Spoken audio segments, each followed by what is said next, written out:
Terima kasih Hansel. Jadi lokasinya tepatnya di daerah PIK 2 Jakarta ya. Itu tanahnya tanah reklamasi semua, daerah PIK 2. Jadi reklamasinya tentunya diambilkan dari laut ya. Jadi diuruk dari pasir dari laut ya, pakai dredger gitu ya. Nah, tentunya penyelidikan tanahnya dilakukan pada saat setelah reklamasi ya. Nah, dari hasil penyelidikan tanah tersebutlah lalu ditentukan pekerjaan fondasi dalamnya menggunakan tiang pancang.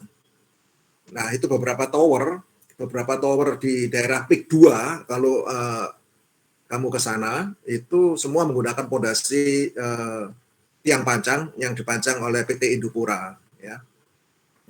Ada beberapa PT yang lain ya, bukan Indopura saja karena towernya banyak di tanah reklamasi tersebut.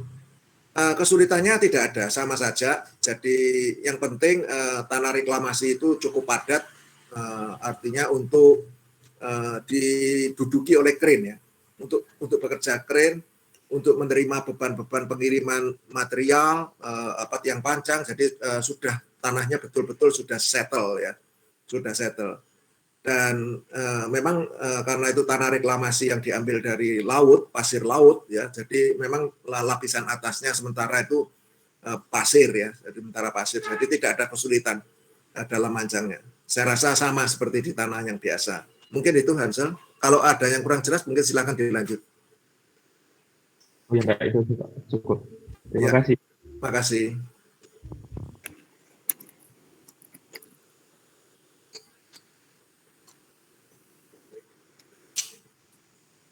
Oke, selanjutnya Saudara Jonathan Raihan, silakan.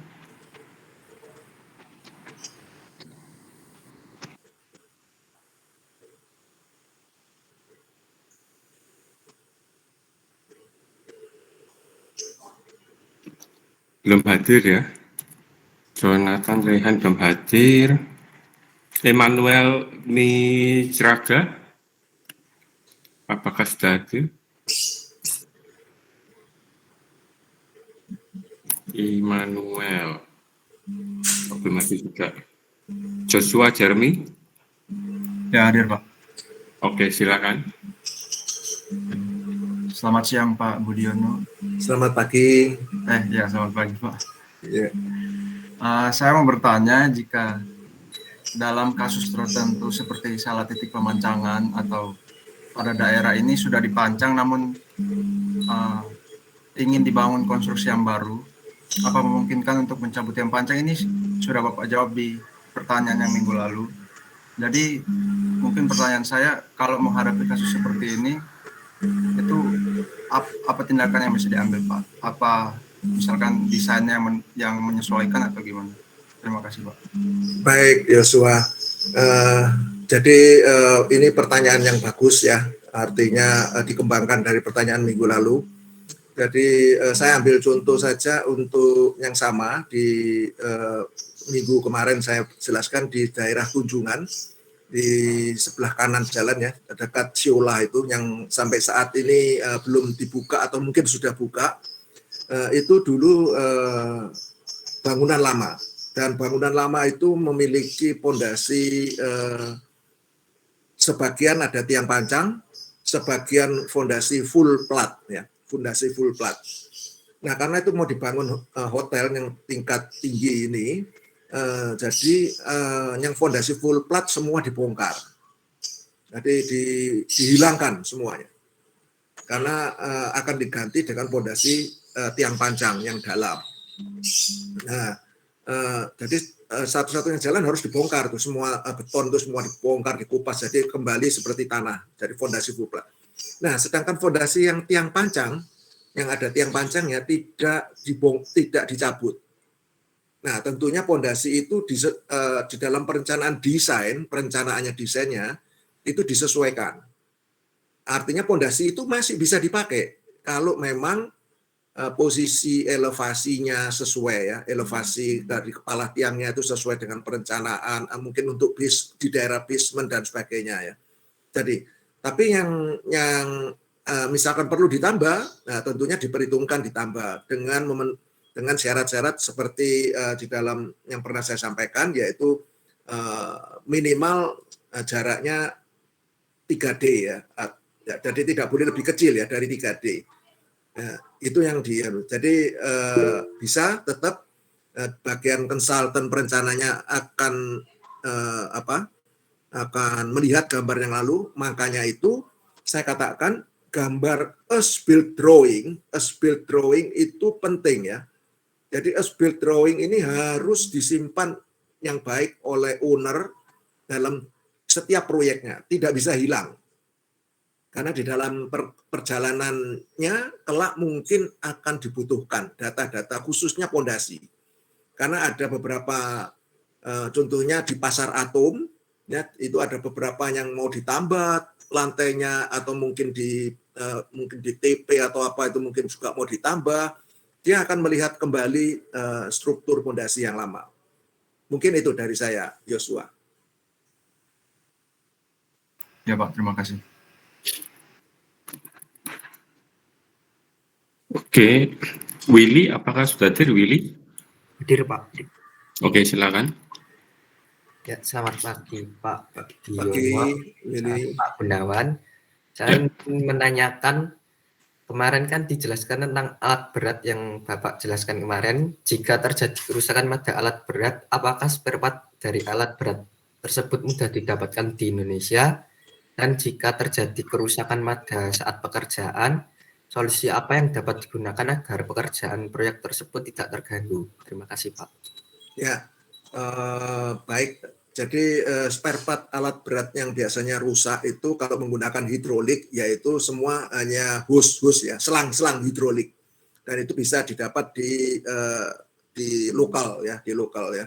Jadi seperti di Surabaya, Jakarta, di kota-kota besar itu bisa untuk mendapatkan selang-selang hidrolik. Saya rasa untuk yang lain-lainnya tidak terlalu parah ya, kerusakannya tidak sampai kerusakan yang menyebabkan harus import ya, harus import. Nah, tapi yang alat-alat baru sekarang ini sudah serba computerized. Ya, semuanya serba computerized. Contohnya seperti alat bor. Itu untuk mengukur kedalaman itu semua bisa tahu dengan computerized semua. Nah, kalau yang rusak ini perangkat softwarenya, ya mau tidak mau kita harus mendatangkan software baru ya, artinya perangkatnya yang baru, unit. Jadi dipasangkan baru gitu. Nah itu memang harus dari minimal dari Singapura ya, di sini biasanya belum ada. Tetapi kalau ada perwakilan seperti United Tractor, tergantung dari alatnya ya. Jadi seperti ada Kobelco di Surabaya ada perwakilannya, atau di Jakarta ada perwakilannya, mereka biasanya sedia.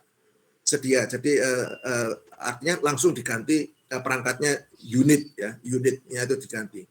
Kalau semuanya itu kaitannya, artinya kerusakan ini tentunya kalau sampai ganti unit itu bisa, kalau cuma hanya selang hose saja itu hitungannya cuma jam ya. Jadi dicopot, dibawa ke selangnya, dibawa ke tokonya, lalu dibuatkan, sudah jadi, hitungannya cuma jam.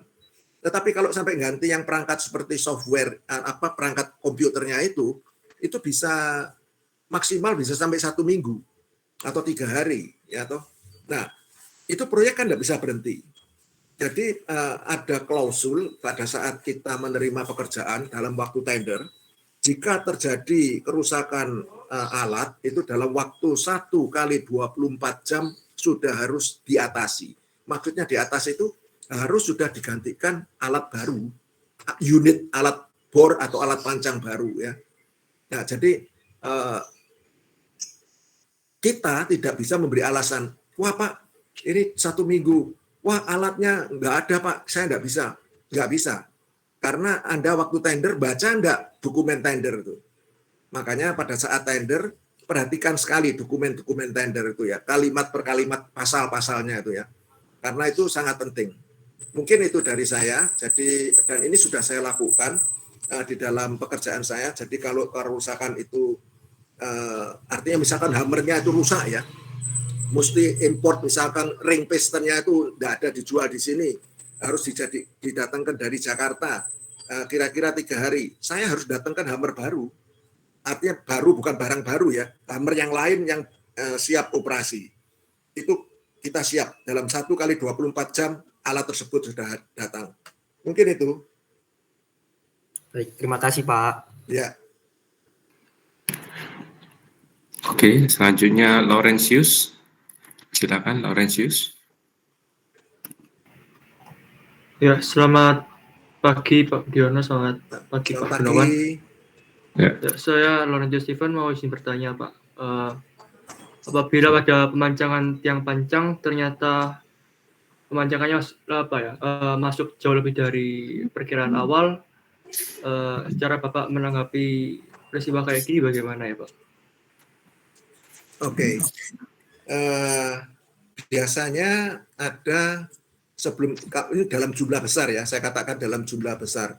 Sedangkan jumlah kecil pun masih dilakukan tes ya. Contohnya saya saat ini sedang mengebor hanya 120 titik bor dengan kedalaman 28 meter.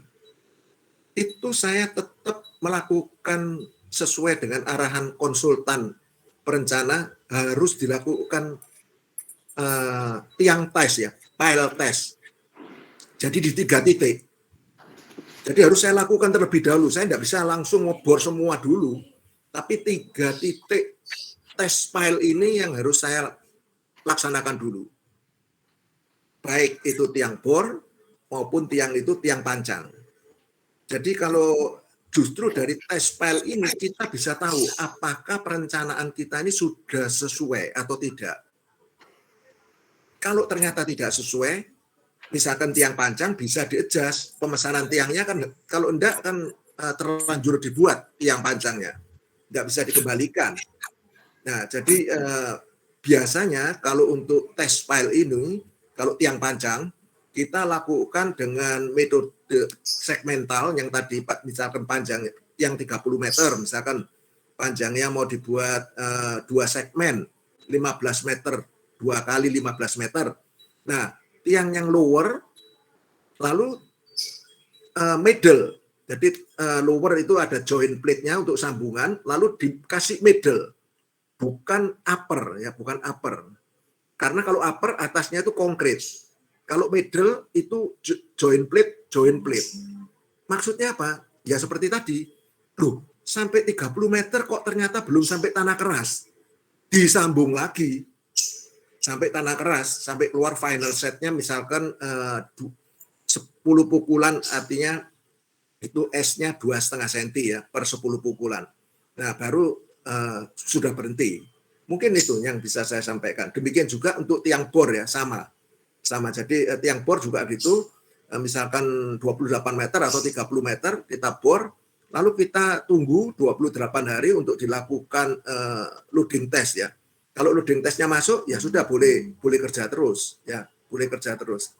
Biasanya untuk pile test ini kita curi start di awal sekali. Khususnya untuk supaya tidak mengganggu schedule secara keseluruhan dari proyek tersebut. Mungkin itu. Baik Pak, terima kasih Pak. Ya. Oke, selanjutnya Christopher Felix.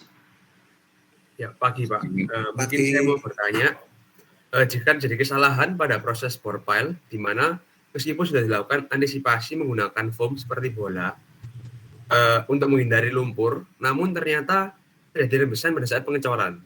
Nah, solusi apa yang dapat digunakan untuk memperbaiki kualitas bore pile-nya, Pak?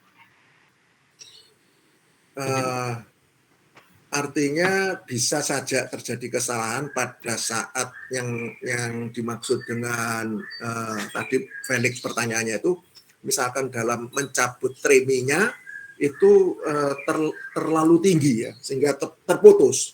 Betulnya terputus sehingga lumpur masuk.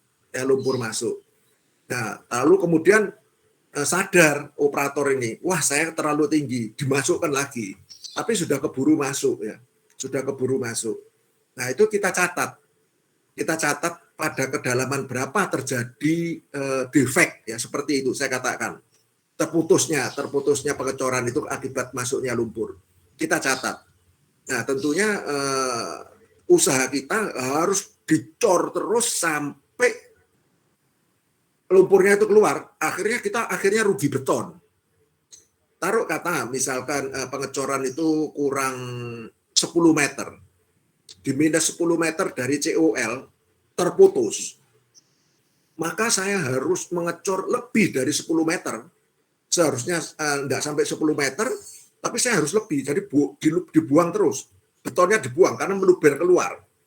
Sampai betul-betul hitungan saya itu sudah beton yang di minus 10 tadi yang dicurigai terputus karena saya salah mencabut remi, itu sudah sampai di atas. Nah, kalau sudah demikian, lalu kita ambil contoh betonnya lagi dengan menggunakan alat torpedo tadi. Oh ya, dimasukkan ternyata betonnya baik, ya sudah selesai. Mungkin itu ya cara penyelesaiannya. Makanya setiap pengecoran bore pile itu senantiasa diikuti. Jadi bukan dilepas, dihitung. Jadi ini track mixer ini berapa? 5 kubik. Oh 5 kubik ini Mas, beton saya ini naik sampai seberapa? Jadi dihitung. Nah, ini biasanya di lapangan namanya yang menghitung itu namanya checker ya, yang ngecek itu ketinggiannya terus. Itu orangnya tidak bisa ganti-ganti. Satu orang itu karena dia sudah baku ya, tahu. Oh, tiangnya kan tentunya sama ya, misalkan diameter 800, semua 800, kedalamannya misalkan 30 meter dia tahu. Dia tahu. Oh, ini track mixer yang pertama 5 kubik. Oh, track mixer yang kedua sampai di mana? Dan dia yang memberi aba-aba untuk mencopot treminya ini. Berapa segmen yang dicopot? Oh, 2 segmen. Itu dia. Bukan orang lain ya. Jadi bukan semau gue dari operator crane. Tidak. Jadi operator crane akan mengangkat tremi itu berdasarkan perintah dari checker ini. Ya. Jadi itu yang kalau itu dilakukan semoga tidak terjadi apa yang kita khawatirkan, yang tadi dikhawatirkan oleh Christopher itu. Itu. Baik, makasih Pak. Ya. Oke, selanjutnya Sabani Karina. Ya, silakan Karina. Selamat pagi Pak Budiono dan Pak Gunawan. Pagi. Saya ingin bertanya, jika terjadi retak atau pecahnya kepala tiang pada saat proses pemancangan karena energi pemancangan yang melebihi kemampuan tiang, biasanya umumnya terjadi pada tiang pancang yang memiliki diameter yang kecil. Apa solusi yang bisa dilakukan ya Pak untuk mencegah hal tersebut? Ya, yang pertama saya anggap aja pemilihan dari hammernya sudah tepat. Ya, kalau pemilihan hammernya sudah tepat, itu berarti kita mengantisipasi tidak terjadinya kerusakan pada kepala tiang. Saya anggap itu. Lalu kalau misalkan sudah tepat, tetapi ternyata juga pecah, itu kita lihat pada waktu pengiriman tiang pancang di lapangan itu kita harus memeriksa.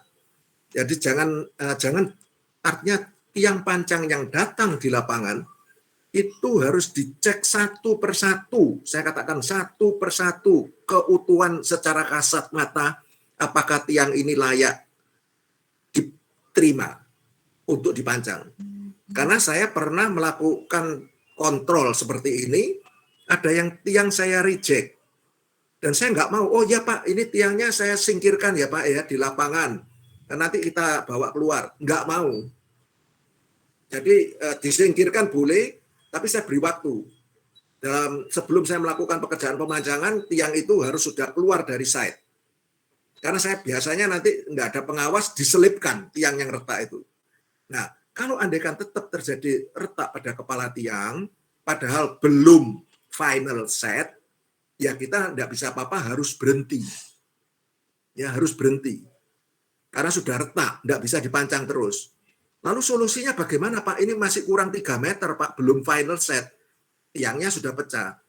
Nah, ya tentunya kita akan memotong tiang itu di kepala tiangnya saja, lalu kita perbaiki, dicor ulang, diberi perkuatan penulangan ulang, kemudian dengan menggunakan campuran beton yang khusus ya, yang khusus artinya umur betonnya itu tidak nunggu 28 hari, mungkin 3 hari sudah mencapai tegangan yang cukup tinggi ya, dan mutunya biasanya lebih tinggi sekali dari mutu yang biasanya, supaya bisa segera dipancang.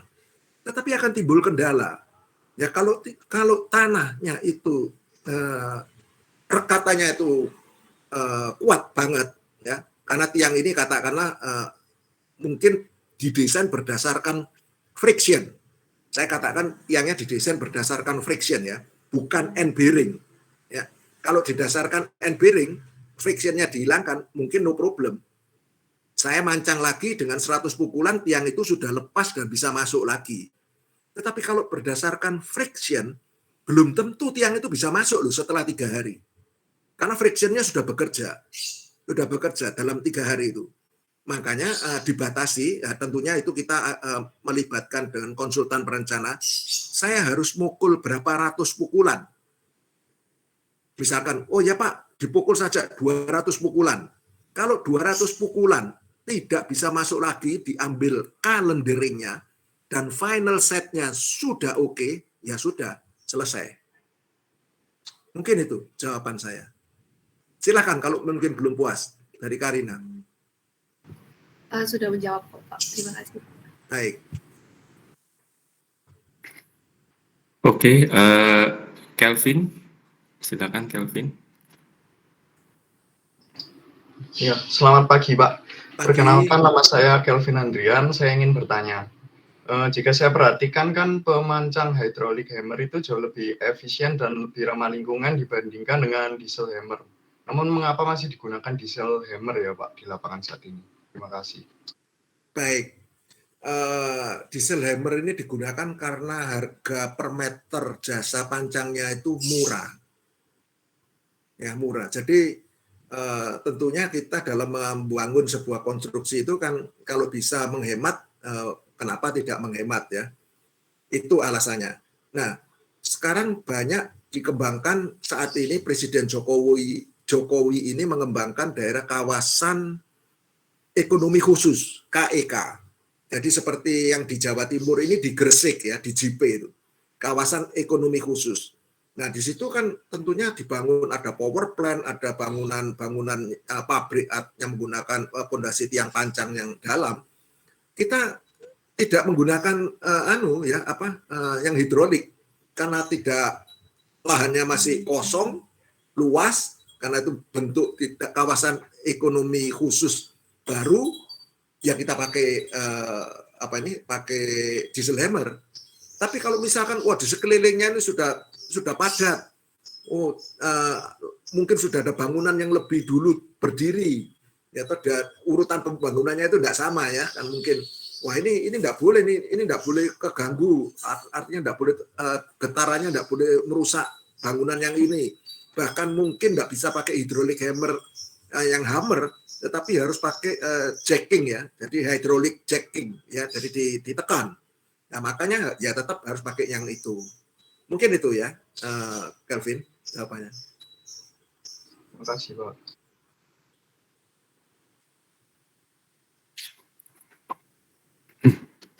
Oke, kembali ke atas. Tadi yang belum hadir, Jonathan, apakah sudah hadir? Jonathan Adrianus? Masih belum hadir. Jonathan Raihan? Iya Pak. Selamat pagi Pak. Jonathan Adrianus. Iya. Oke. Ya Pak. Mau tanya Pak, kalau lokasi proyeknya itu berada di suatu slope gitu, apakah bisa ya dilakukan pemancangan? Sama kalau bisa itu alat berat yang paling cocok itu apa? Ada lokasi pelaksanaannya di apa? Di lokasi apa? Di slope yang miring gitu Pak. Oke. Iya, sudah sekian. Ya, pekerjaan pemancangan tidak bisa dilakukan pada tanah yang bentuknya miring. Ya, tanahnya itu miring. Kalau itu dipaksakan dalam bentuk miring kita pancang, karena titiknya di lereng ini, di lereng ini ya, miring, titiknya di sini. Tidak bisa. Karena kalau begitu dipancang, dia akan lari. Begitu dipancang, dia lari. Yang geser ya. Jadi bagaimana solusinya? Ya, di titik itu harus diratakan, di-cut ya.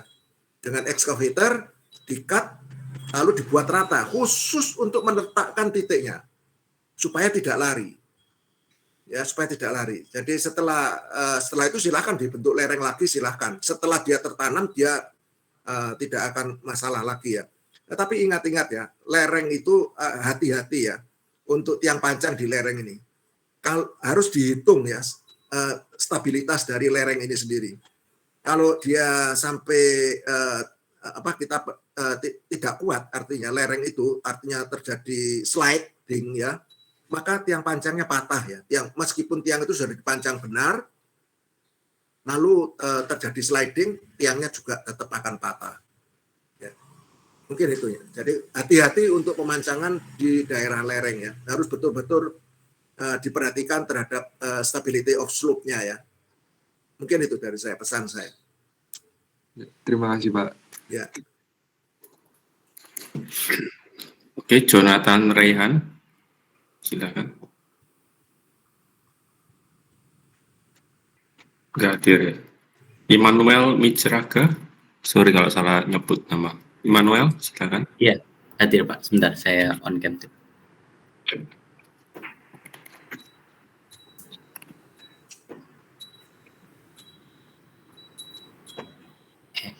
Selamat pagi Pak Gunawan dan Pak Budiono. Pagi. Permisi Pak, saya mau tanya. Kalau misal kemarin, kalau nggak salah dengar, saya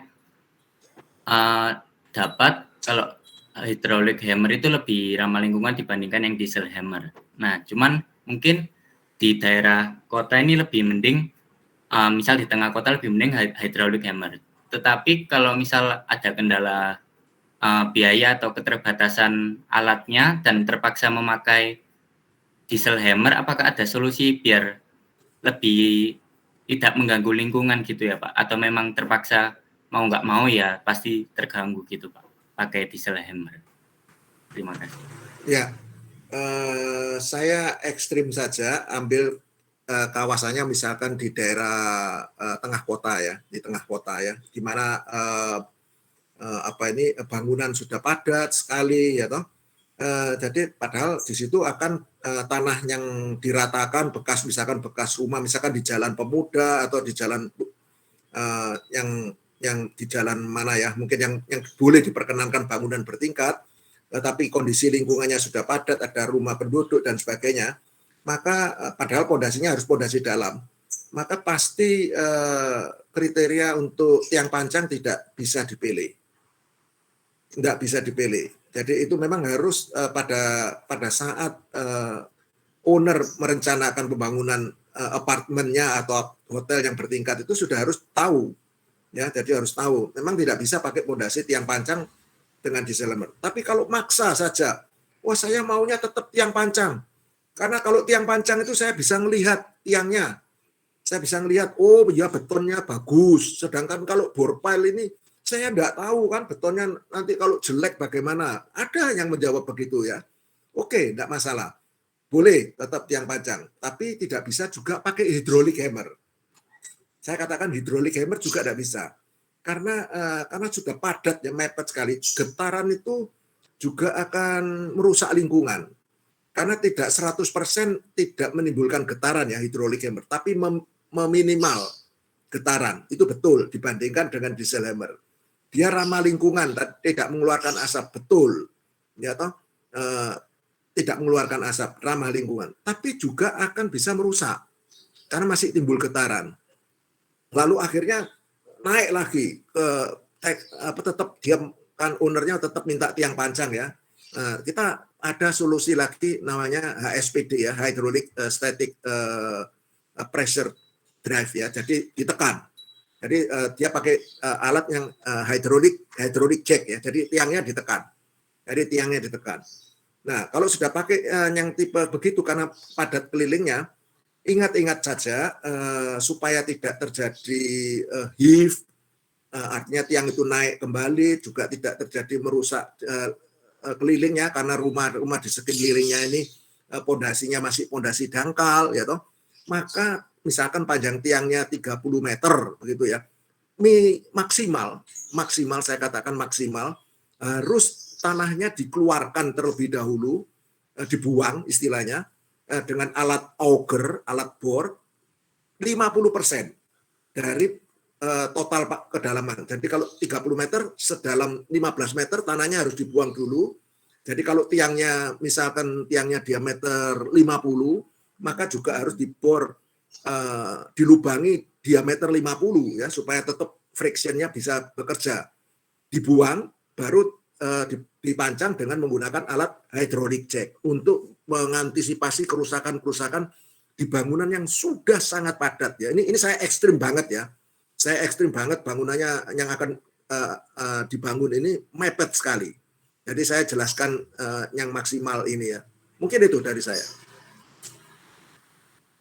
Baik Pak, terima kasih banyak. Ya.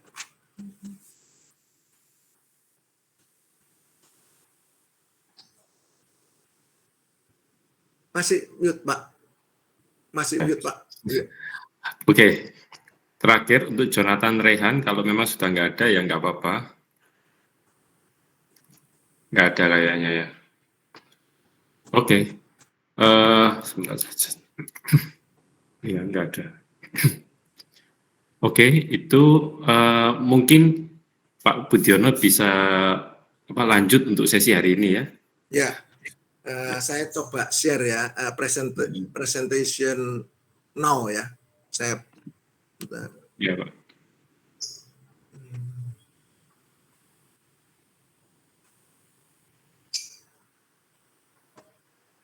Your entire screen ya, pakai ini ya. Iya Pak, Ya, entire Pak. screen.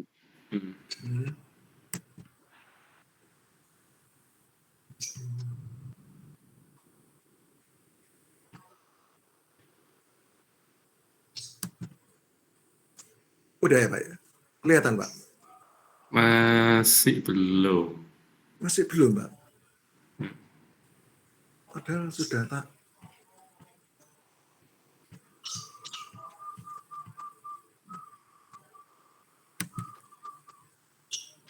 Belum keluar Pak? Present now, entire screen. Sudah ya? Nggak keluar ya? Select window, entire screen, oke, allow gitu ya. Ini masih belum keluar Pak? Masih belum keluar Pak? Di tempat saya belum sih. Bentar ya, gimana ya ini? Bentar. Saya ulang aja ya. Iya. Oh, ini bagikan, ini saya belum bagikan.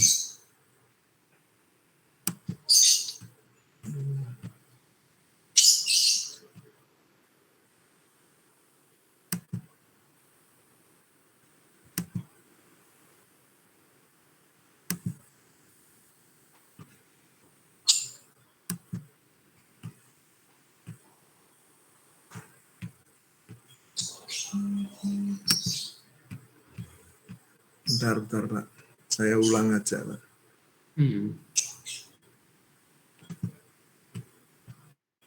Present now.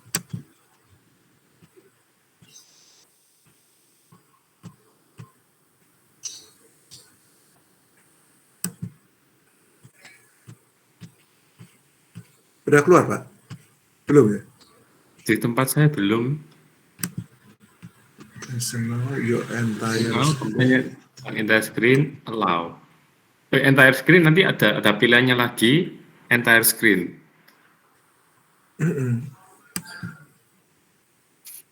Oh, nggak bisa midget ini ya?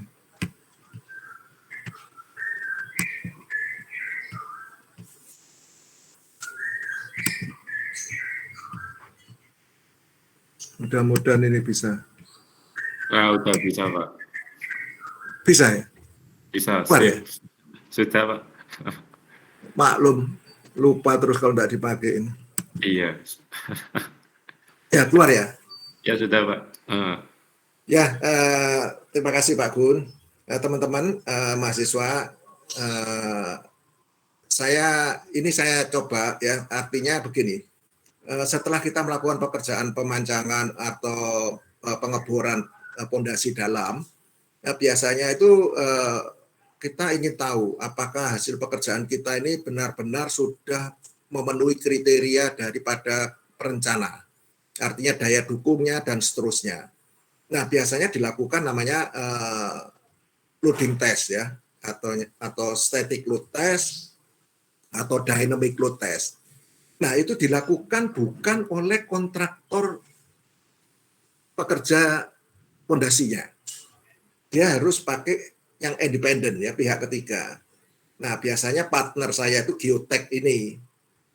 Lalu saya minta materinya dia, biasanya kalau dia memberikan seminar tuh saya minta yang namanya Pak David ini ya.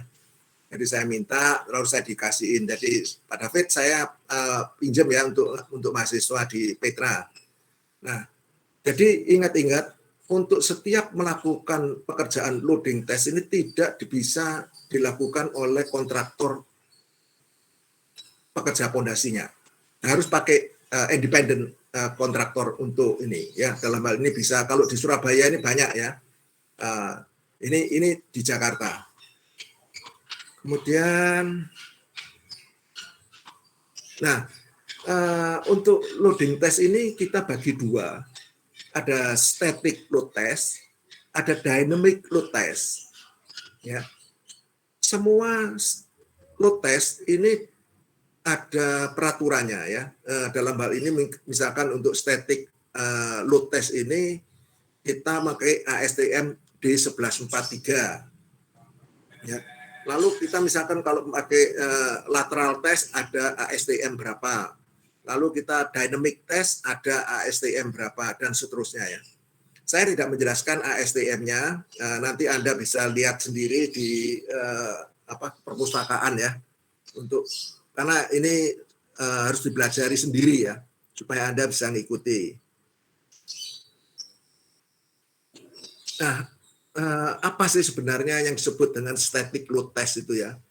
Ya, jadi seperti apa yang tadi sudah saya sampaikan, suatu pengujian dengan memberikan beban statik pada tiang untuk mengetahui besar tahanan.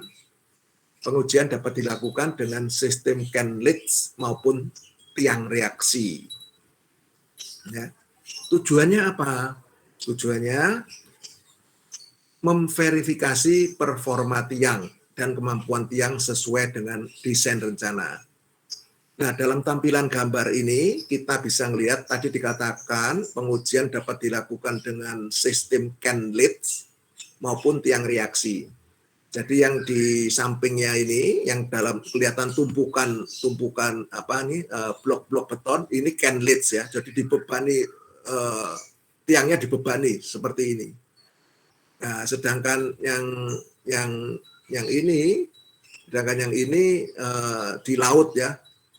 Dia memakai sistem tiang reaksi ya, karena tidak mungkin di laut ini kita menyusun seperti Canlitz ini ya.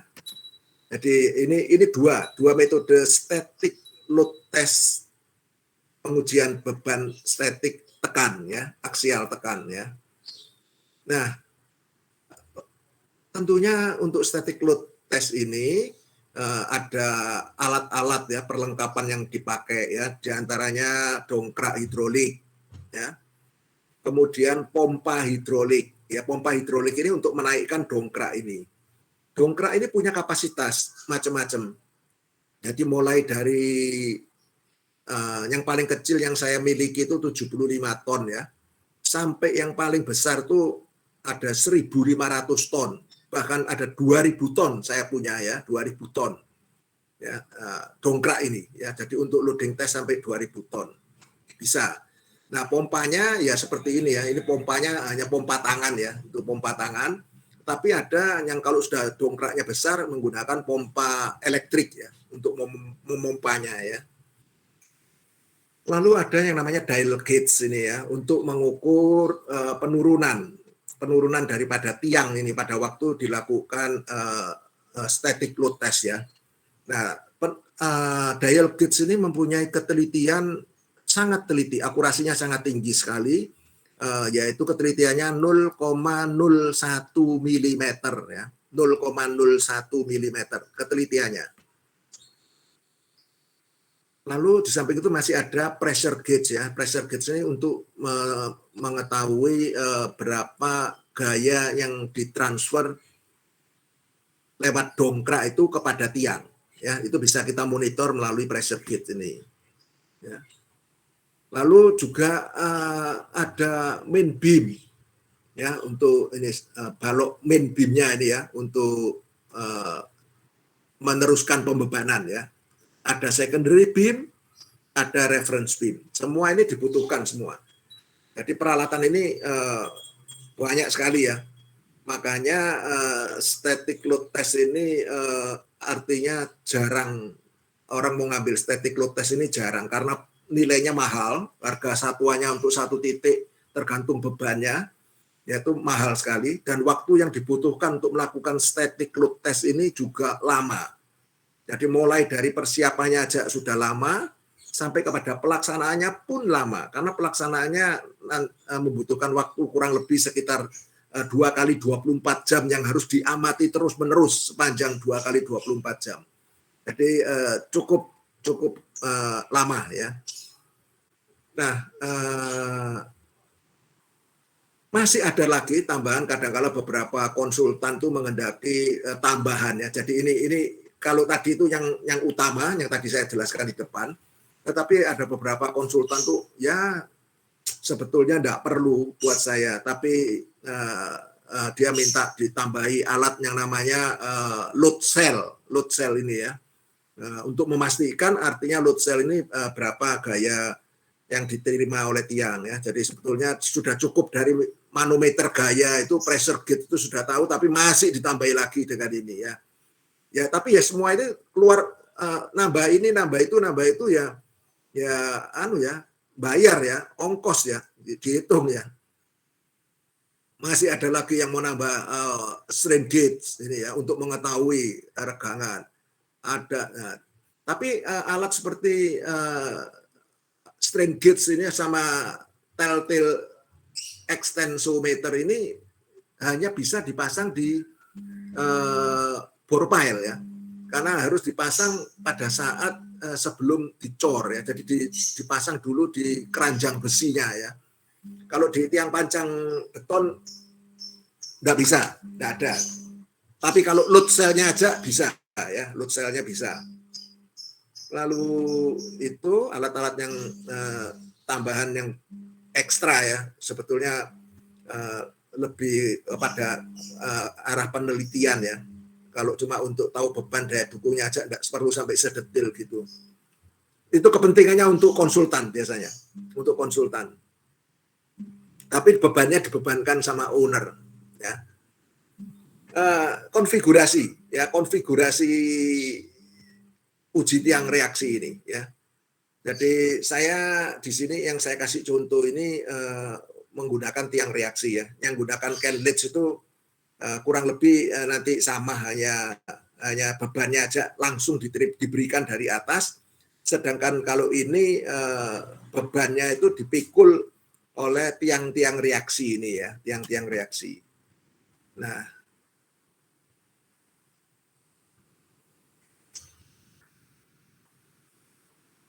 ini pemasangan. Jadi setelah ditentukan tiangnya lalu digali ya, digali.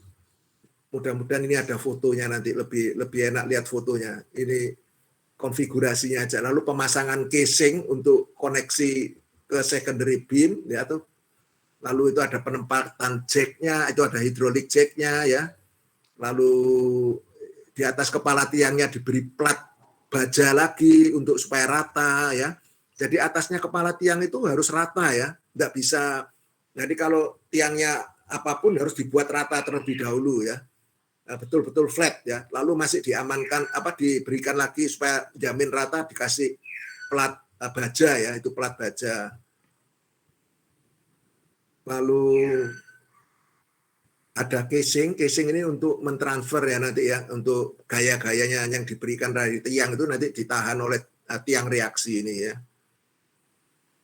Lalu ini disusun main beam, secondary beam, dan casing ya. Ya ini konfigurasi ini biasanya yang mengerjakan semuanya dari kontraktor loading test ya. Jadi kontraktor loading test bekerja sama dengan kontraktor pondasi ya. Kontraktor pondasi. Jadi bersama-sama dia mengerjakan ini semua. Ya. Ini semua saya rasa sama semua ya. Ini cuma konfigurasi. Saya tidak terlalu jelaskan sampai di sini. Nah, ini kondisi di lapangan. Misalkan dari foto ini nampak ini tiang bore pile ya, yang mau dites tiangnya di tengah. Ya, lalu yang untuk ditentukan tiang reaksinya, lalu semuanya sudah ditentukan. kemudian kita lakukan penggalian, tiang yang mau dites kita gali, ya. Ini perlu saya kasih catatan ya. Kalau Anda melakukan pengetesan ini harus tiangnya sampai ke permukaan tanah ya, yang artinya permukaan tanah. Padahal misalkan di bangunan ini akan dibangun basement 3 lantai ke bawah. Berarti apa? Cut off levelnya tiangnya bukan di atas, cut off levelnya di bawah.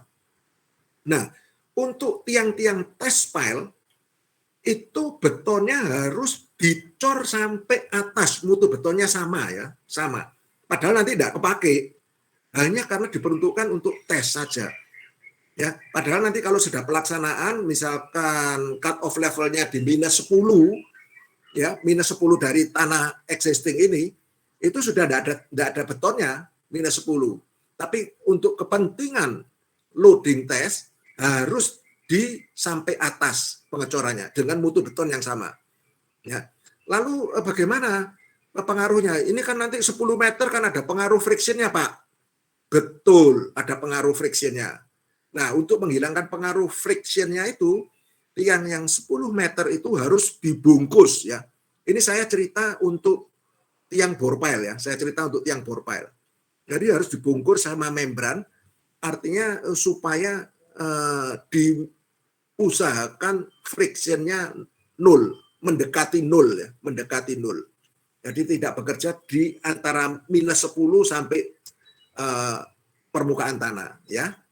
Itu yang harus diperhatikan ya. Jangan sampai lupa masang membran. Karena kalau sampai lupa masang membran, nanti hasil loading testnya jadi semu. Ada 10 meter yang memikul frictionnya itu ya. Nanti semu nanti hasilnya.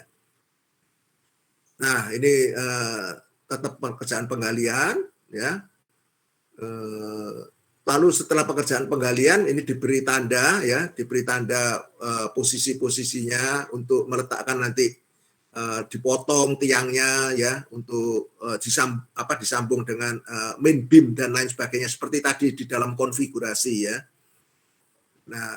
Nah ini sudah mulai kelihatan ya, tiang-tiang untuk reaction pile-nya sudah kelihatan tulangannya sudah mencuat keluar.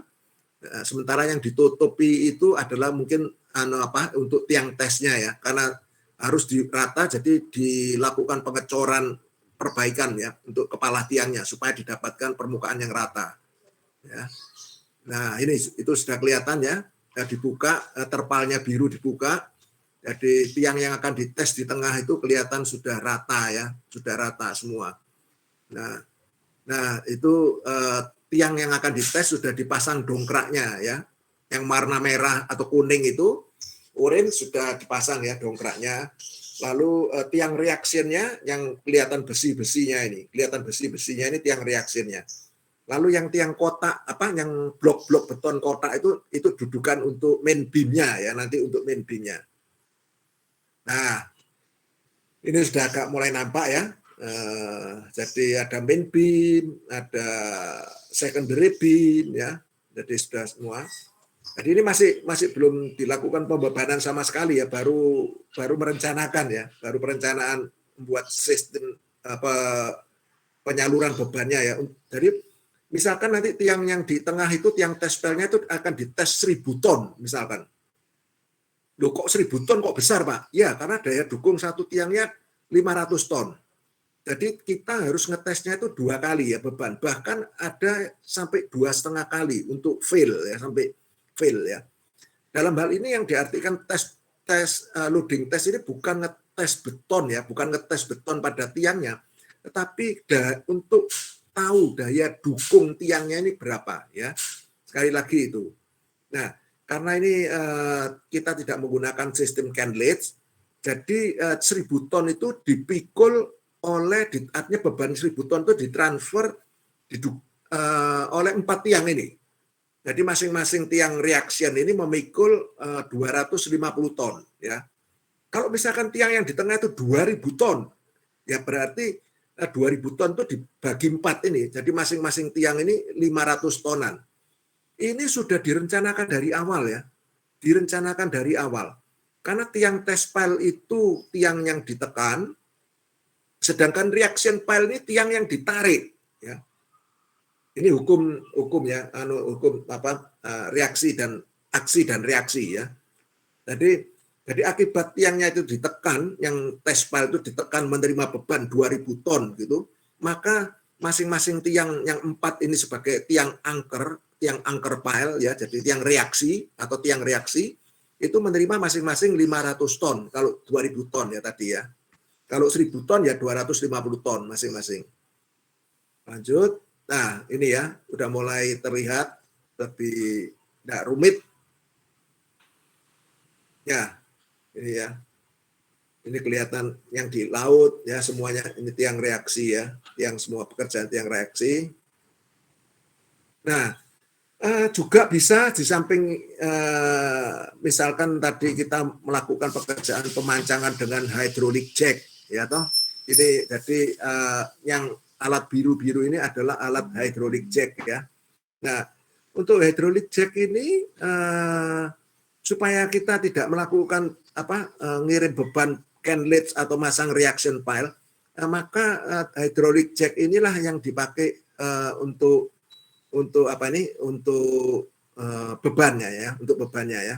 Jadi bisa.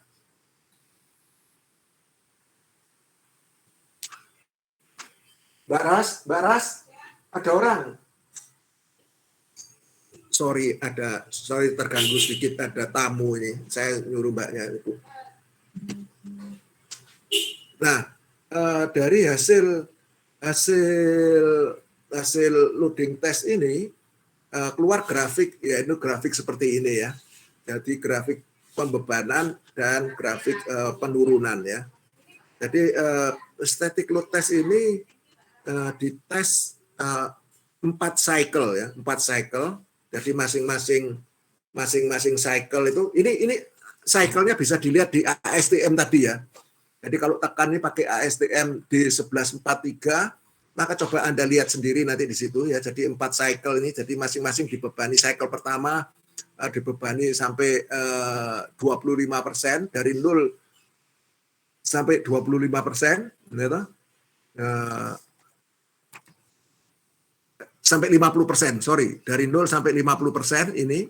Kemudian cycle kedua dari 0, artinya setelah 50% diturunkan lagi bebannya, lalu dibebani lagi sampai 100%, diturunkan lagi, dibebani lagi sampai 150%, kemudian diturunkan lagi, dibebani lagi sampai 200%, kemudian ditahan ya.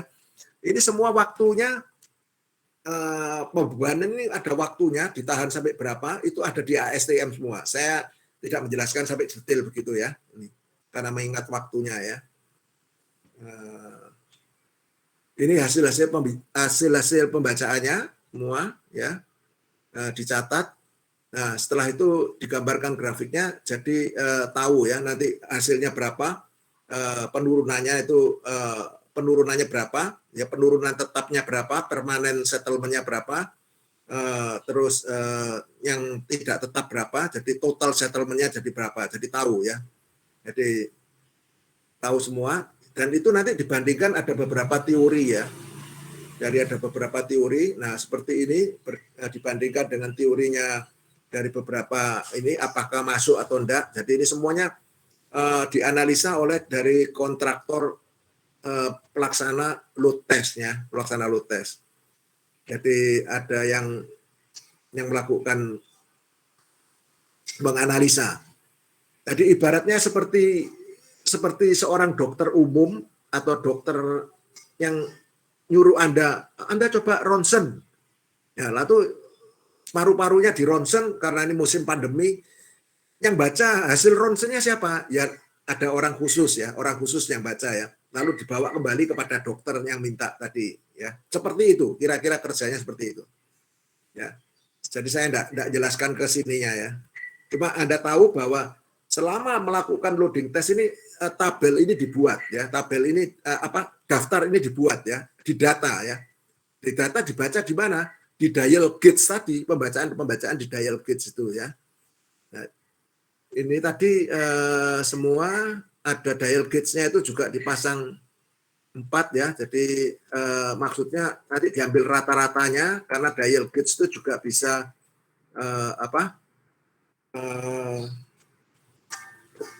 mengalami hambatan selama pelaksanaan itu. Jadi misalkan macet, gitu ya, dial gauge-nya macet satu, masih ada 3. Jadi dial gauge-nya itu ada 4 ya untuk membaca penurunan. Nah ini tadi instrumen file yang menggunakan strain gauge ya, yang tambahan tadi itu. Nah gunanya untuk apa? Merupakan suatu alat yang dapat mengukur besarnya regangan, ya toh, lalu regangan kecil, dan perlengkapan ini digunakan sebagai instrumen tambahan ya pada uji pembebanan ya. Lalu juga ada yang ditambahi ini VWSG tadi itu untuk mengukur transfer beban pada masing-masing elevasi ya, mengukur mobilisasi tahanan selimut dan tahanan ujung ya. Jadi semuanya ini dibutuhkan untuk perencanaannya, untuk perencanaan ya. Tapi dalam pelaksanaan nanti tidak dipakai ini, sudah artinya cuma dalam menentukan tiang test file itu konsultan kepingin tahu sampai detail begini ya. Tapi ada beberapa konsultan yang tidak memakai ini ya, hanya biasa saja ya.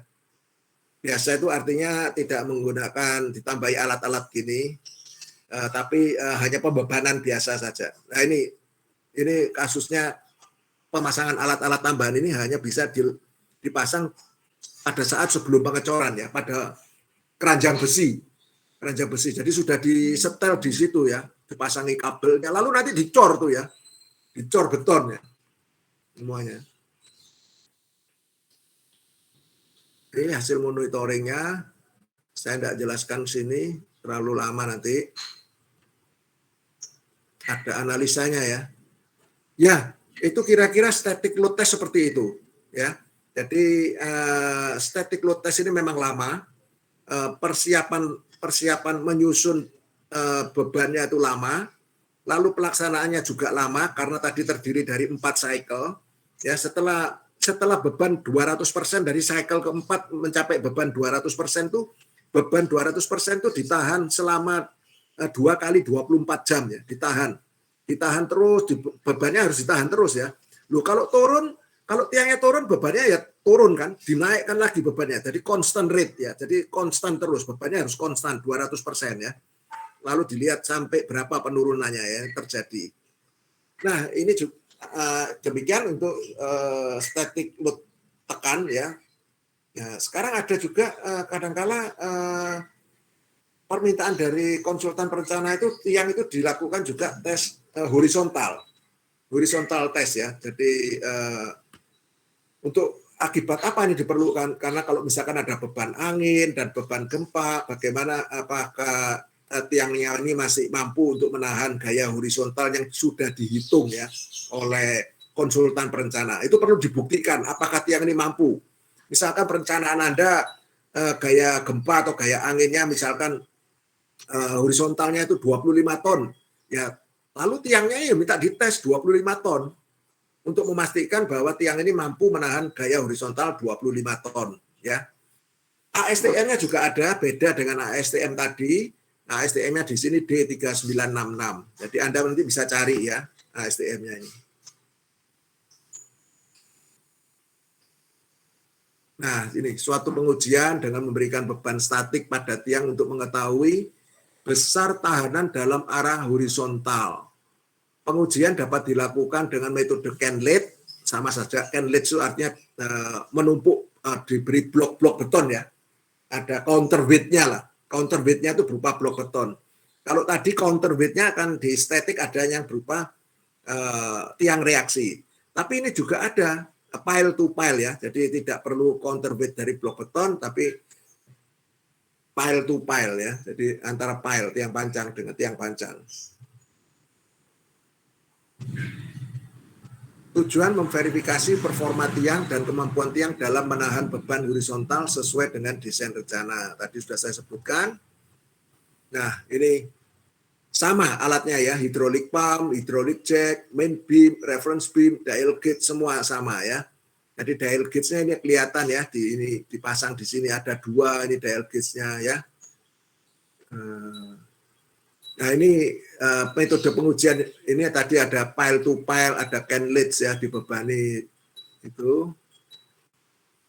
yang perlu dicatat ini bahwa untuk lateral test ini, jack itu atau dongkraknya itu harus diletakkan di cut off level ya, harus di posisi cut off level, bukan di ujung kepala tiang ya.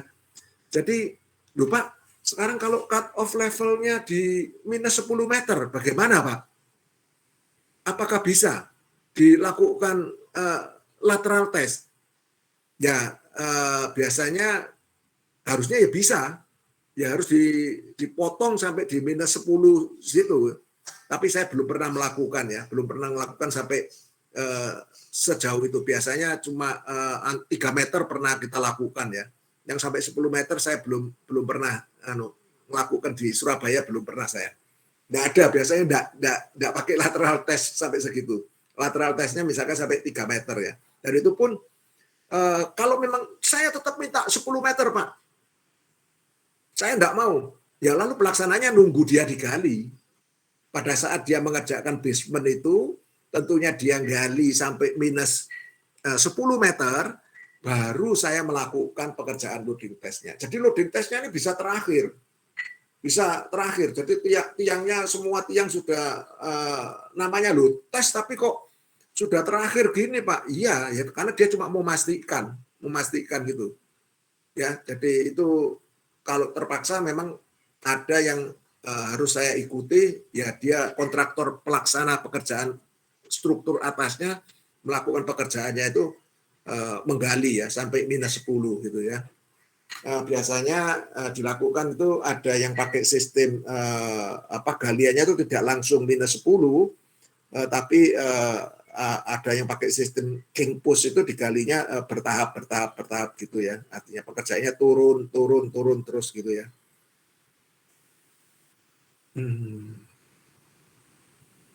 Ini sistem konfigurasi pile to pile ya, dan canlets ya. Ini saya tunjukkan gambarnya. Ini misalkan langkah pengujian tiang, tentukan tiang yang diuji. Misalkan ini tiangnya ya yang diuji. Kemudian cut off levelnya ditentukan di situ. Nah, lalu posisi jacknya dipasang ya. Di samping tiang uji diletakkan plat baja, dongkrak hidrolis, dan hub beam ya, hub beam untuk mentransfer. Lalu concrete blocks itu yang menggunakan sistem canlets ya, ada beban ya. Letakkan beban canlet di samping tiang uji. Ya. Lalu itu dipasang reference beam, lalu ada dial gauge ya, dipasang semua seperti itu. Ini gambar konfigurasinya seperti ini ya. Nah, ini kalau dilakukan pile to pile lateral test, jadi menggunakan tiang yang ada di lapangan ya, atau memanfaatkan tiang yang ada di lapangan. Jadi tiang yang dites itu di sebelah kanan, lalu tiang reaksinya yang di sebelah kiri ya. Lalu dipasang, semua dipasang dial gauge, dipasang hidrolik, pasang beam ya toh. Semuanya dipasang semua. Reference beam-nya juga kelihatan ya toh, reference beam-nya itu. Ya, ini foto-foto pelaksanaan di lapangan. Ya. Grafiknya sama. Jadi ada 4 cycle ya, selalu diambil yang 4 cycle ini metodenya. Nah, pembebanannya juga bertahap ya, jadi dari 0 sampai 50 kemudian diturunkan, terus cycle kedua dari 0 naik sampai 100 kemudian diturunkan secara bertahap ya itu ya.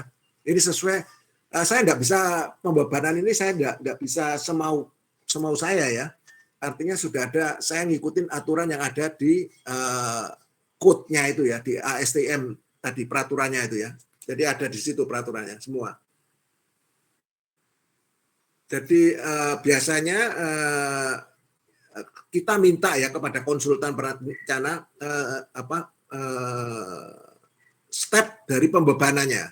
Jadi saya enggak ngajukan sendiri, tapi biasanya step pembebanan atau schedule pembebanan ini diberikan dari konsultan perencana. Masing-masing konsultan perencana beda-beda. Kalau ada yang pakai ASTM mungkin metodenya seperti ini, tapi ada yang juga pakai British ya, pakai Inggris. Mungkin ada yang pakai Australia atau New Zealand code ya. SNI mungkin juga ada. Jadi tinggal tergantung kita mau pakainya mana ya. Kita ikutin aja peraturannya. Ini data-datanya. Ini keluar gambar grafiknya antara pembebanan dan penurunan ya. Keluar gambar grafiknya di sini sama. Oke. Itu dari static load. Saya lanjut. Kalau ini saya mau pindah ke saya keluar dulu ya Pak Gun.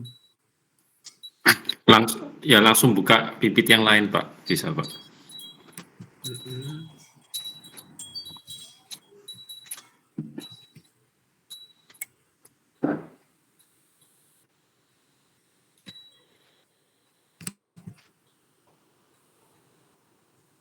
Udah keluar Pak Gun?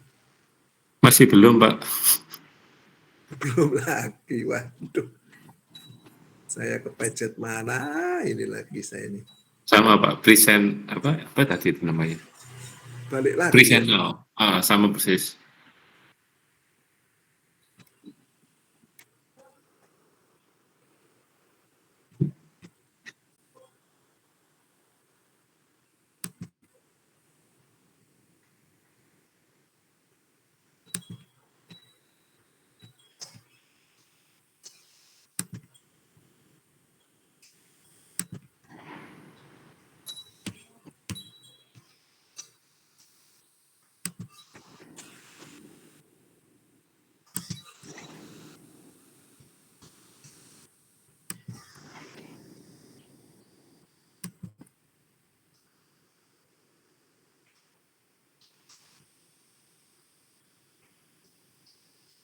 Udah keluar ya Pak Egun? Sudah Pak. Ya, kalau tadi static load test, sekarang saya coba menjelaskan dynamic load test ya. Jadi dynamic load test ini lebih sederhana ya. Lebih sederhana artinya tadi kalau static load test itu saya satu titik aja bisa untuk persiapan itu aja makan 3 hari. Artinya bongkar pasang itu 1 minggu.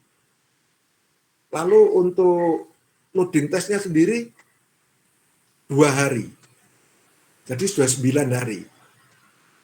1 titik 9 hari. Nah kalau ada 3 titik 1 bulan kan. Ya toh? 3 kali 9 27 hari. Jadi lama sekali. Tetapi static load test itu real ya. Artinya kita betul-betul mengetahui karakter dari tiang pondasi kita itu real, apa adanya seperti nanti kalau sudah jadi bangunan ya itu. Nah, tapi ada metode yang lain yaitu namanya dynamic load test ini ya.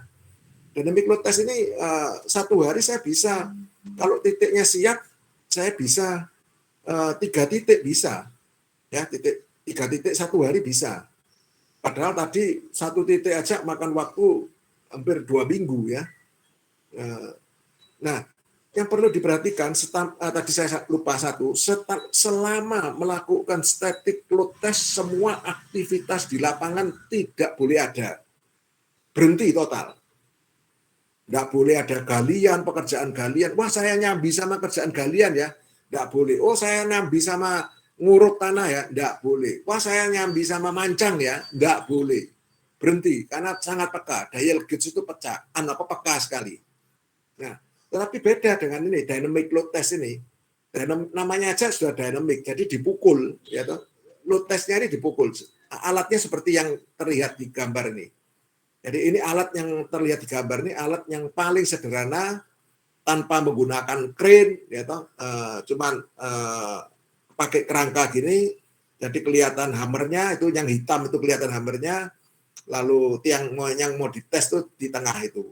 Ya. Nah, ini kebetulan pakai bahasa Inggris ya. Saya sendiri ini enggak punya yang bahasa Indonesia ya, dikasihin yang bahasa Inggris ya. Tapi enggak apa-apa lah. Ya tetap kita bisa gunakan ya. Jadi biasanya dynamic load test ini juga orang bilang namanya PDA test ya.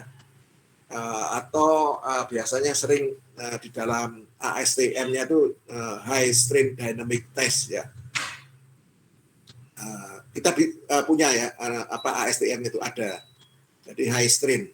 Karena ada high strain, ada low strain dynamic test. Jadi kalau low strain itu nanti PIT ya. Ya, jadi dynamic load test ini karena di PDA ya. Sebetulnya PDA itu mereknya alat ya. Tapi ya sudah Kulino disebut PDA ya, ikut PDA ya. Lalu pelaksanaannya, dalam pelaksanaan itu dia akan dipasangi transducer dan accelerometer ya pada tiang itu ya, pada tiang pancangnya itu ya. Nah, lalu hammer yang digunakan bisa drop hammer, bisa diesel hammer atau hidrolik ya. Artinya yang dijatuhkan ya, artinya namanya aja sudah dynamic ya. Jadi diberi pukulan ya, dipukul ya. Nah, dia juga bisa dilakukan untuk tiang yang beton maupun tiang baja ya. Jadi ini bisa dilihat kalau kita menggunakan misalnya pada tiang pancang, maka alat yang digunakan sebagai hammernya ini untuk impact ini ya, untuk memberikan pukulan kepada tiang yang mau dites, itu ya bisa diesel hammernya ya, bisa. Nah ini kalau misalkan untuk tiang bore pile itu misalkan tiangnya desainnya tadi misalkan 2000 ton ya, atau tesnya harus 2000 ton, padahal nanti gayanya kurang ya, kita gunakan yang sebelah kanan itu ya, karena hammer 1% ya, 1% dari 2000 ton mungkin 20 ton atau apa gitu ya, itu besar sekali hammernya. Padahal kalau alat untuk ngebor kan kita tidak menggunakan hammer, jadi hammernya ya kita datangkan seperti yang di kanan ini, gambar kanan, drop hammernya ya. Di laut juga kita bisa pakai ponton itu, jadi pakai itu hammer ya, dilakukan di laut, bisa dikerjakan juga. Ini standar test metodenya ya, pakai ASTM D4945 untuk high strain ya, tadi high strain dynamic load test ya. SNI-nya juga ada. Ini alat-alatnya, perangkatnya ya yang digunakan, ada laptop ya, lalu alat PDA-nya ya 8G ini, lalu ada transducer dan accelerometer. Nah,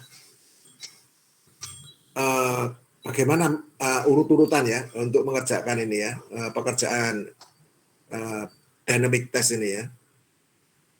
Pertama kali kita memilih hammernya ya. Kita mau tahu P ultimate-nya. Ini di contoh sini tadi 1.200 ton. Maka hammer yang digunakan nanti untuk ngetes dynamic load test ini antara 12 ton sampai 24 ton. Jadi 1 sampai 2%. Ya, 1-2% dari P ultimate dari tiang tersebut ya.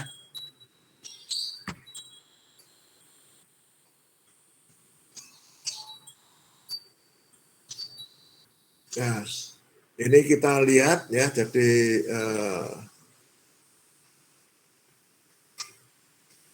kita mesti lihat tiang yang mau dites ini bagaimana kondisinya. Apakah ini seperti tadi dikatakan first thing first ya, your pile is proper and possible to be tested ya. Nah, jadi dia dilihat kalau tiangnya seperti ini ya tidak bisa dites ya, kalau tiangnya seperti gini, atau tiang bore pile-nya seperti begini tidak bisa dites ya, tidak bisa dites ya. Nah, kan geronggong gitu ya, tidak bisa dilakukan pengetesan. Jadi tiangnya betul-betul yang mau dites harus disiapkan ya. Jadi kalau kepala tiang bore pile, kepala tiangnya ya harus diratakan ya, harus dicor, diperkuat, diratakan ya. Nah ini kalau tiang sambungan pengelasannya gimana? Apakah ada yang karat atau tidak benar ya? Atau itu dilihat ya semua. Nah, ini pile head need to be exposed minimum 2D ya. Jadi yang ditampilkan dari permukaan tanah itu 2D ya. Jadi kalau tiangnya diameter 50, berarti yang harus diekspos 1 meter. Gunanya untuk apa? Untuk masang tadi itu transducer dan accelerator ya toh. Pile head must be flat and level with good concrete quality. Ya toh. Jadi kondisi pile head-nya itu harus betul-betul rata. Tadi ada pertanyaan toh. Kan tiang pancang sudah mau final set 30 meter. Sudah diambil calendaringnya masuk ya toh. Tapi kondisi kepala tiangnya rusak, pecah. Tapi masuk tiang itu. Ya toh sudah set, sudah betul. Nah, ya yang kondisi saya mau ngetes tiang ini. Kepala tiangnya harus di-repair dulu ya. Harus dipilih repair, dibuat bagus dulu supaya bisa dites dengan baik static load test maupun oleh dynamic load test ya. Lalu juga ini ini disebutkan di sini kalau konkretnya jelek ya harus diganti ya. Jadi dengan konkret yang bagus ya biasanya. For driven pile, it's highly recommended to not cut the pile if possible ya. If it is not cut the pile with proper method is manufacturer suggestion ya. Jadi usulannya bagaimana ya tuh itu. Nah ini cara merapikan ya, kepala tiangnya dirapikan, dicor lagi ya supaya betul-betul flat ya.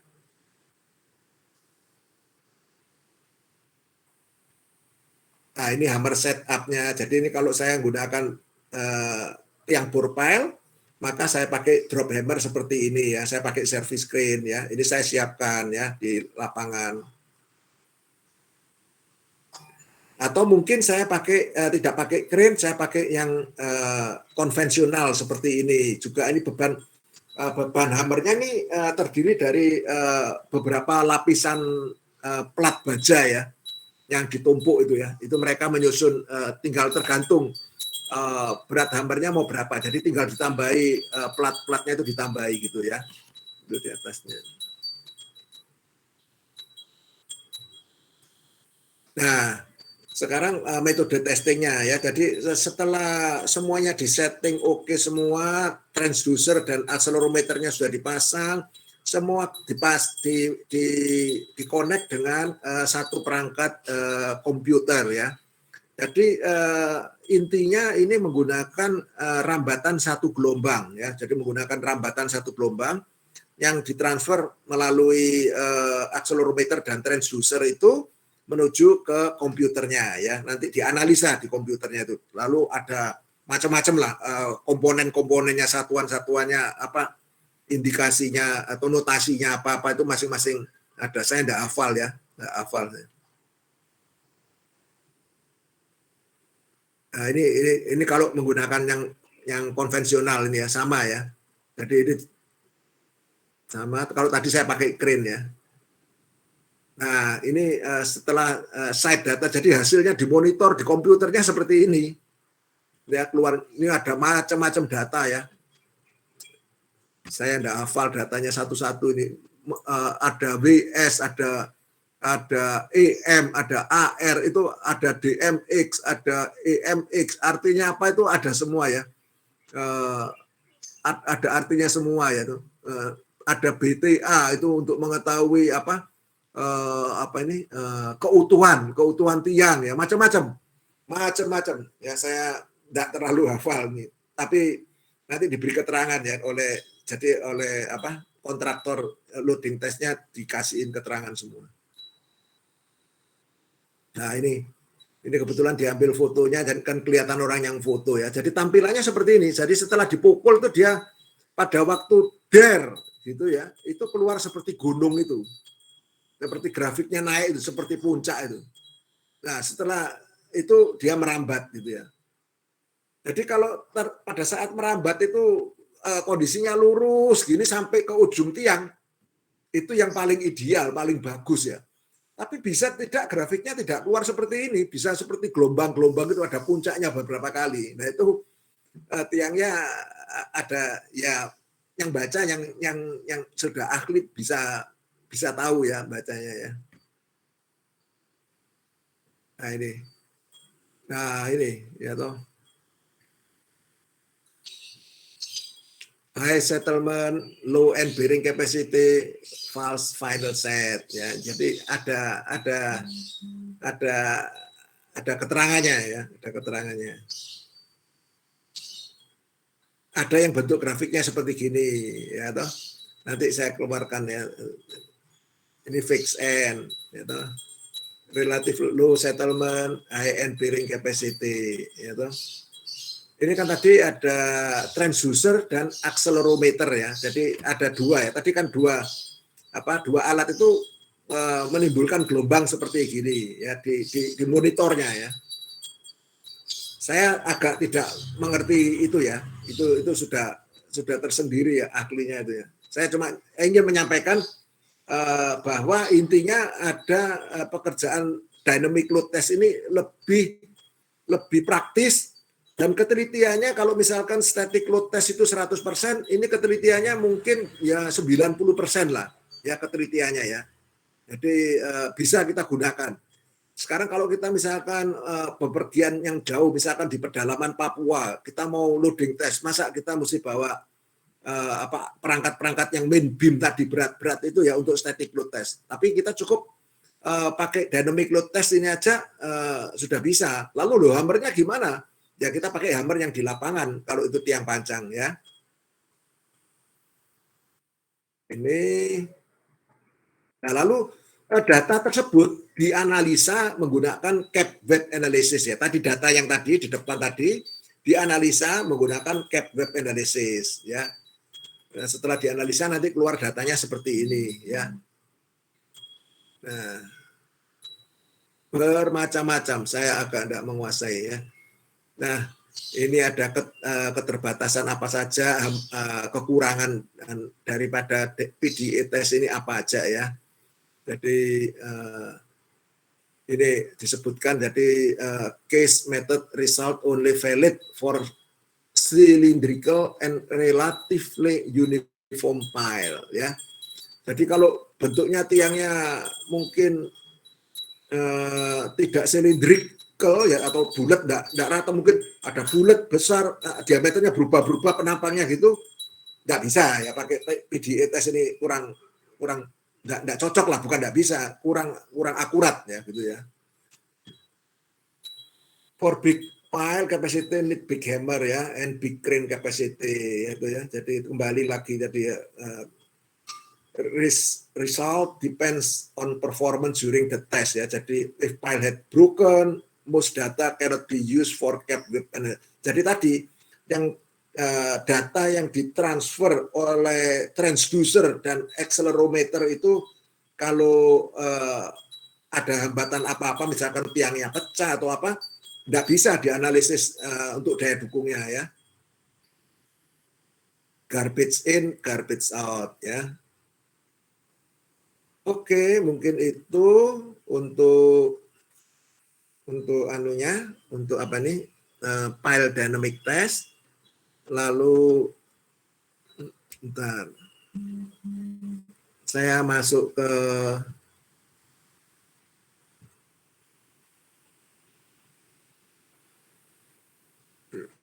yang PIT test ini.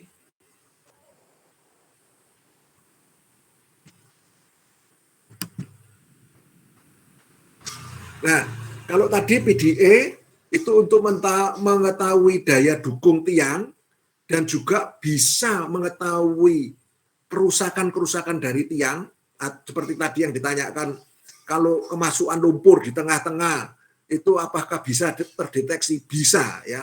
Jadi bisa terdeteksi dengan PDA atau dengan PIT ini. Ya, PIT ini lebih sederhana. Artinya dia lebih sederhana banget ya PIT test ini ya. Nah, jadi PIT or known as low strain ya. Jadi low strain ini tadi saya katakan yang di PDA itu kan high strain ya. Integrity test ini low strain ya. To check pile integrity based on one dimension. Jadi sama. metode kerjanya itu sama terhadap rambatan satu gelombang ya, rambatan. Jadi sama juga dipasangi akselerometer ya. Jadi ada akselerometer yang dipasang ya. Jadi lalu dia menggunakan hammernya itu bukan hammer besar-besar ya, tapi hammer kecil ya. Jadi, dan ini hanya digunakan untuk concrete pile saja, nggak bisa untuk steel pile, nggak bisa ya. Nah ini standar test methodnya ada, standarnya. Jadi kalau ASTM D5882 16, lalu kalau SNI ada ya, nanti dicari sendiri ya, dipelajari sendiri untuk ASTM-nya ini, untuk lebih tahu supaya nyambung gitu. Nah, alatnya lebih sederhana, seperti ini ya, seperti ini alatnya.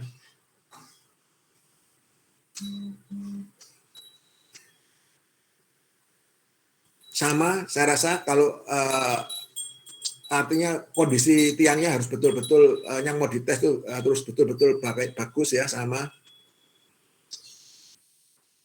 Jadi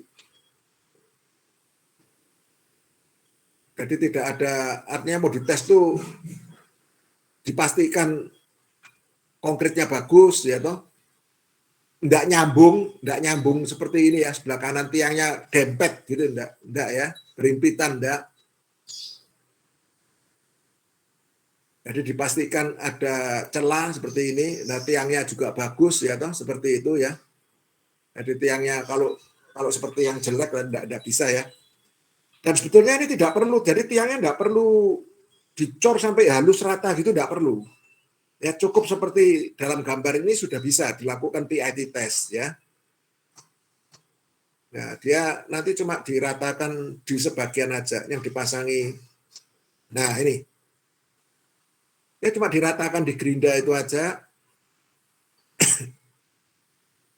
Untuk masang akselerometernya.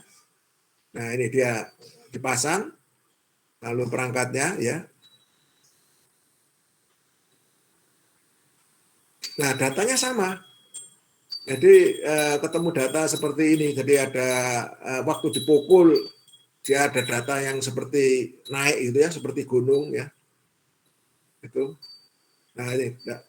Jadi kalau dipukul, satu kali dipukul dia keluar naik, lalu dia merambat terus sampai tiangnya habis ya. Dia kembali lagi gelombangnya. Bacanya juga sama ya, artinya dengan yang apa? Nah ini hammer impact. Jadi dari mulai di gelombangnya dipukul itu ya. Jadi itu dia waktu dipukul keluar melonjak itu ke atas, lalu dia jalan, gelombangnya jalan, gitu. Berarti bagus, tiangnya bagus, tidak ada defek apa-apa ya, tiangnya bagus. Lalu muncul lagi, itu sudah sampai di ujung tiang ya, sudah sampai di ujung tiang. Jadi dia selesai ya, lalu dia kembali ya. Tapi ada yang seperti gini. Nah itu gambar, lalu kuat gelombangnya seperti gini, tidak karuan. Nah, ini saya tidak ngerti kadang-kala baca gini, ya.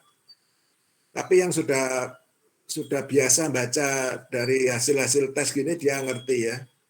Nah, ini kan pendek. Kalau tiangnya tadi panjangnya sama seperti yang tadi, tapi gelombangnya merambat cuma sampai segitu aja ternyata. Nah, berarti di jarak kedalaman sekitar belum sampai ke ujung tiang ada apa itu di situ.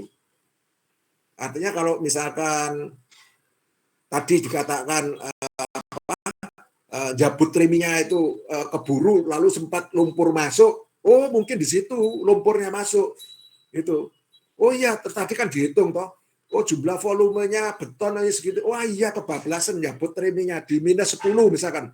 Oh cocok sama hasil tesnya PIT ini cocok. Berarti di minus 10 terjadi lumpur masuk tadi. Nah kalau sampai terjadi begitu, ya nanti diambil analisanya mau bagaimana ya. Apakah tiang itu tidak bisa dipakai atau kalau sudah tidak bisa dipakai ya ditambah tiang ya, tambah tiang ya. Itu tergantung nanti dari konsultan perencananya bagaimana ya.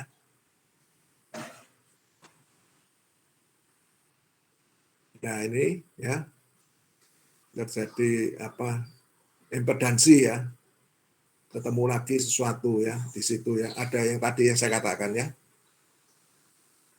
Lalu juga ada yang sampai ke bawah lagi ya, ketemu lagi gelombangnya baik lagi, terus ketemu sampai di bawah baru sampai ke ujung tiang ya. Gitu ya.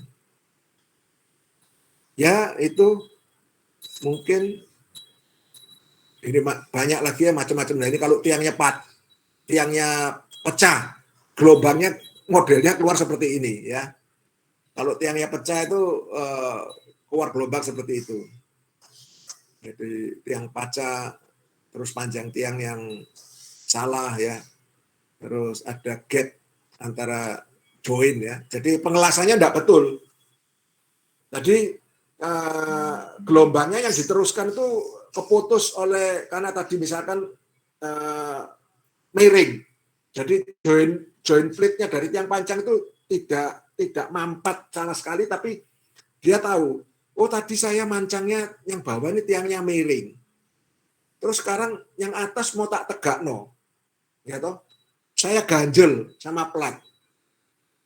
Nah, berarti ada rongga meskipun dilas tapi diganjel plat dia ada rongga, bisa kelihatan nanti di PIT. Ya. Padahal kalau sudah miring ya sudah, tetap join plate-nya nyambungnya tetap ya miring. Ya, tetap miring ya. Itu miringnya diartikan ya, misalkan tidak melebihi dari 1/100 ya miringnya. Maksud saya itu gitu ya. Jadi tetap miring, bukan miring 1/4 gitu, bukan ya. Jangan dibayangkan begitu. Jadi tiang itu tidak vertikal murni, tetapi kemiringannya 1/100 miringnya ya. Nah kalau sudah 1/100 miring ya tetap miring saja terus 1/100 terus, biarkan. Jangan yang segmen atas diusahakan tegak lagi, jangan. Nanti keluarnya seperti gini tesnya.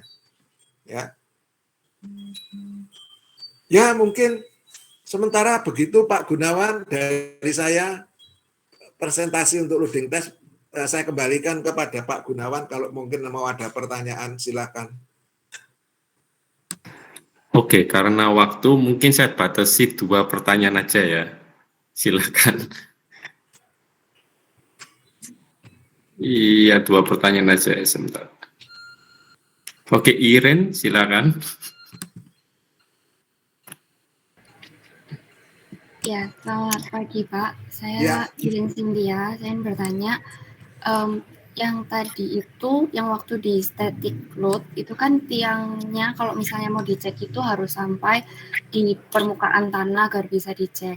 Nah, kalau misalnya pada bangunan basement itu, tiang di atas basementnya itu apakah dihancurkan atau bagaimana ya Pak? Dan apabila dihancurkan, ada pengaruh ke tiang yang di bawah tidak?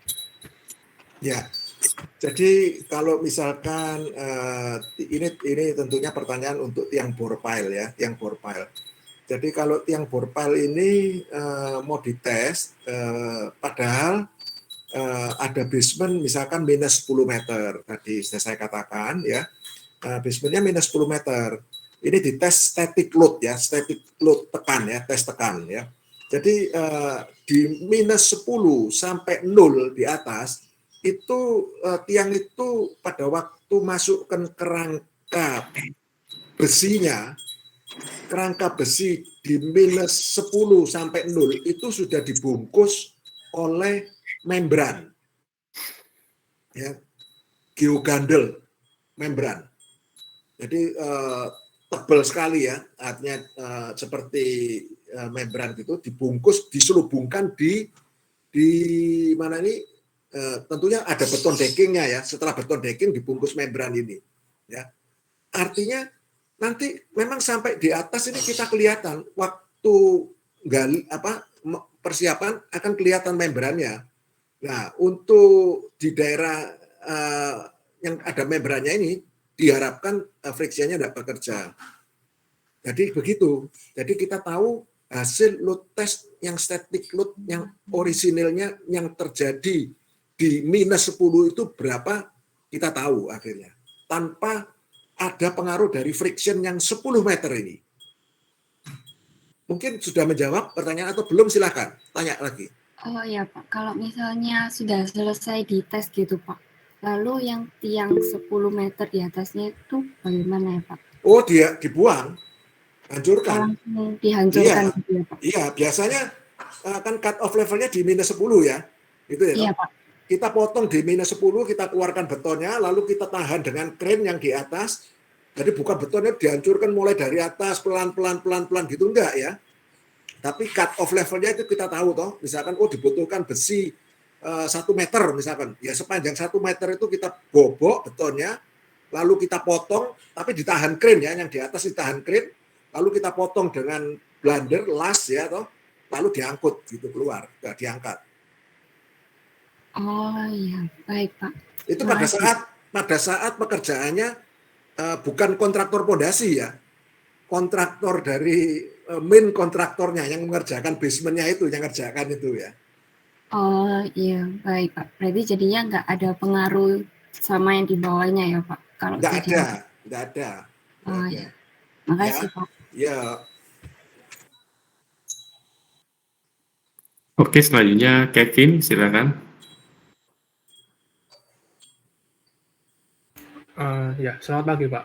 Saya izin Oke, Kevin. mematikan kamera, soalnya internetnya agak bermasalah. Silakan ya. Ya, saya mau tanya Pak, misal kita sudah mengecek ada static load atau mungkin pakai dynamic atau pakai pit test. Nah itu misal tidak memenuhi syarat atau terjadi kegagalan gitu, apakah ada Bapak punya pengalaman yang serupa ya Pak? Misal ada syarat yang tidak memenuhi atau itu harus diganti atau bagaimana gitu Pak ya? Oke. Saya kembangkan pertanyaannya si Kevin ini ya. Jadi tadi sudah saya sampaikan untuk static load ini kan lama, waktunya lama ya. Bisa sampai 1 titik itu bisa sampai 10 hari ya toh. Mulai dari preparing sampai dengan tesnya sekali pelaksanaan. Padahal kalau PDA test bisa 1 titik bisa 3 kalau tiangnya siap ya semua ya. Nah, memang ada titik yang harus dilakukan di SLA, di static load, lalu di PDA. Titiknya sama. Maksudnya apa? Dari hasil 2 static dan PDA ini kita bisa lihat korelasinya, kita bisa cari korelasinya. Nah, lalu selanjutnya saya tidak akan menggunakan lagi static load untuk tiang-tiang, misalkan saya mancang tiang 3.000 tiang. Saya mau tiangnya, saya tetap mau yakin saya sebagai perencana nih, saya mau tes. Ya apa mesti static load lagi? Enggak. Karena saya punya beberapa test file yang sudah saya static load dan PDA test, dan untuk berikutnya saya cukup PDA test saja, lalu saya korelasi. Ya, saya korelasi, saya lihat, oh ya ini masuk, korelasinya tahu saya, oh ya tiang ini masuk ya. Tapi kalau misalkan static load testnya sudah gagal, tidak masuk, ini pernah terjadi ya, pada waktu beban 150%, lalu dial indicator gauge-nya itu, dial gauge-nya itu punya maksimum stroke, artinya dia bisa mengukur penurunan maksimum 50 mili. Loh, kalau saya pernah mengalami di satu proyek di Surabaya Delta Plaza itu, ya, tahun 83 saya melakukan loading test, 150% dia sudah habis dial indicatornya ini, sudah gantung dari reference beam-nya, ya sudah tidak bisa diukur. Karena apa? Pada waktu 150% beban ini sudah tidak bisa, tiang ini sudah tidak bisa memikul karena dialnya ini berputar cepat, jarumnya nih muter, tidak bisa diukur. Saya bebannya saya tambahkan konstan, saya tambah terus 150%, tetap berputar sampai gantung, ya sampai gantung. Nah akhirnya setelah gantung, makanya setiap melakukan static load test, konsultan perencana itu harus ada di lapangan, konsultan perencana, kontraktor perencana, kontraktor yang mancang, kontraktor yang melaksanakan load test, 3 engineer harus standby di lapangan. Bukan diserahkan kepada pelaksana. Bukan. Karena kalau terjadi hal seperti gitu, harus bisa diambil keputusan apa? Seketika itu. Saya hentikan atau bagaimana? Nah, kalau terjadi sampai gagal begitu, tiang itu tidak bisa dipakai. ya dibuang. Lalu dicoba lagi di tiang lainnya. Kalau memang mau ada, oh ini tiang ini penting ini saya. Makanya itu diperlukan ada yang namanya pile test tadi, diperlukan pile test. Tapi kalau itu bukan pile test, itu use pile dan ternyata gagal, baik dilakukan kalau sudah SLT gagal, PDE test percuma dilakukan, buang-buang ongkos, ya pasti ya gagal. Yang SLT sudah gagal, nggak usah PDE test. Tapi kalau Anda mau PDE test, terus PDE testnya gagal, ya misalkan, saya balik ini, PDE testnya gagal, nggak masuk. Wah, aku nggak yakin nih. Terus tunggu berapa hari lagi, 1 minggu lagi. SLT, masuk, ya masuk. Mungkin itu ya jawaban saya ya, Kevin.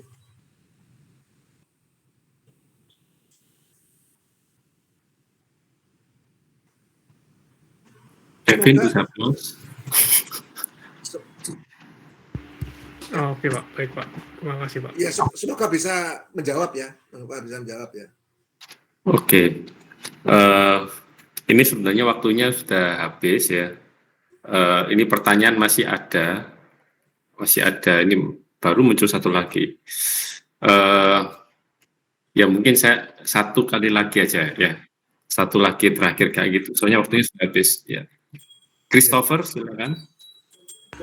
Oh iya Pak. Baik Pak. Oke Pak. Terima kasih ya Pak.